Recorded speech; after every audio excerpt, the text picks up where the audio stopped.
Aitah for not telling my wife that I lost my virginity to a man.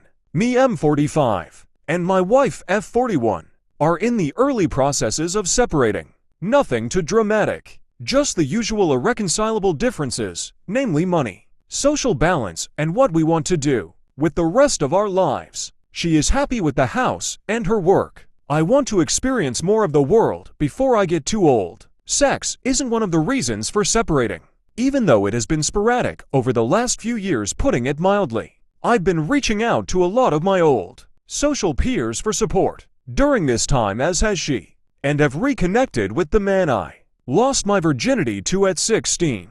He was 19 at the time. We met up for a few drinks a couple of nights ago in town and had a really good evening, at the end of which we said we should hook up once the separation was moving forwards. The next day, my wife confronts me asking me why I hadn't told her that I'd lost my virginity to a man. I asked her what she was talking about, and it turns out that one of her work colleagues was in the same pub the previous night and had overheard us talking. My wife was, and still is, furious that I hadn't said anything about this for the 18 years we'd been together, and says that I've deceived her and now believes that this is the reason why I've instigated us going our separate ways. She's now telling everyone I'm a closet homosexual and have been all of this time.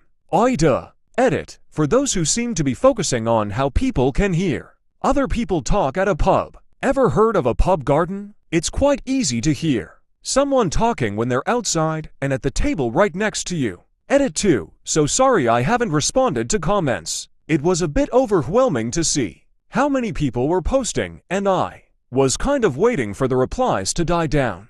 I didn't expect this to keep going overnight. Looks like I have a couple of things to clear up. 1. Age of consent in the UK is 16.